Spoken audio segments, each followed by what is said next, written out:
When I saw World War Z getting good reviews, I wasn't having any of it. I mean, first, it's a licensed game, which as we know, usually end up being poo. And with that Walking Dead game getting cancelled, I thought they would have rushed the launch of this to take its place. Well, you can imagine my surprise when I tried it out for myself and it was alright. To be fair, when I watched the film, I thought it could make a good video game, and it is, but that's mainly because it shamelessly rips off another certain game, Left 4 Dead. For me though, it does improve on Left 4 Dead with good progression, both weapon and class varieties, and some really cool swarm mechanics. Much like the film, the numbers of zombies is ridiculous. They look more like a liquid at points, and they do the zombie pyramid thing to reach you in high places, and it's so satisfying to take out the bottom of it and see it fall. Apart from the standard zombies, you have special infected, such as the lurker, bull, and gas bag, which I bet you can guess what they're ripping off from the names. There's also the screamer, which attracts more zombies and sometimes bugs out and spawns out of bounds so you can't kill the twat. Other than a few minor things though, World War Z is Left 4 Dead, which isn't a bad thing.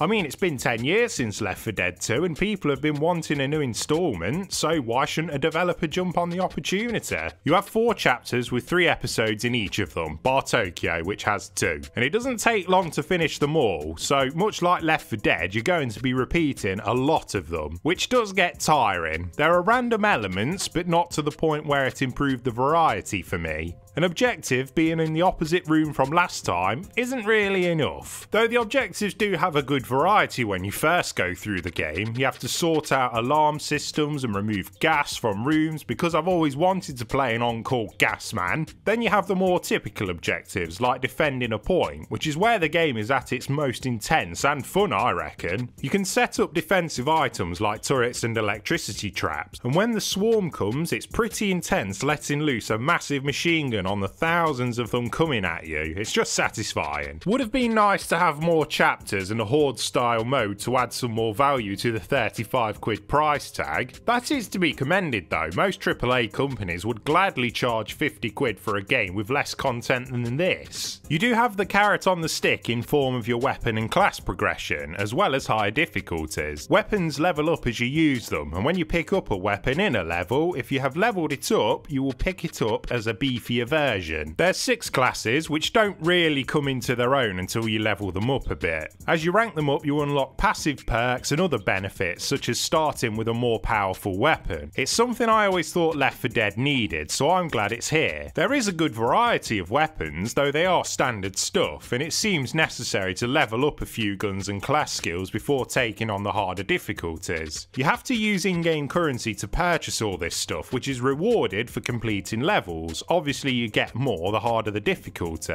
It's a bit weirdly balanced though. You level up stuff pretty quick, but don't really earn that much currency. This is where you think, that there's microtransactions, but there isn't. And progression can be doubly annoying when the game decides to shit itself and bug out. I've had NPCs get stuck, doors close behind other players so we can't carry on, and general crashes and disconnects. Speaking of other players, get ready for friendly fire to be a pain in the arse. The higher the difficulty, the more damage it does, so be prepared for other players walking in front of you like, I want more kills, and getting your bullets in the back of their head. If you want to take out your frustrations on other players though, there is a PvP mode with zombies included, and it's alright as well. There's the standard modes, team deathmatch, capture the cure, king of the hill and that, but what makes it interesting is the more noise everyone makes, the more zombies show up to throw a wrench in the works. And it has its own class system to level up as well, but I personally would have taken a horde mode. The game looks alright too. The environments all look like they've been fucked up by a zombie apocalypse, and as I've said before, the amount of zombies on screen at once is impressive, especially since the frame rate rarely dips. Overall, World War Z isn't a game that's going to light the world on fire, but it is a good time for its price. Could have done with a bit more content, but hopefully that's coming, unlike Left 4 Dead 3.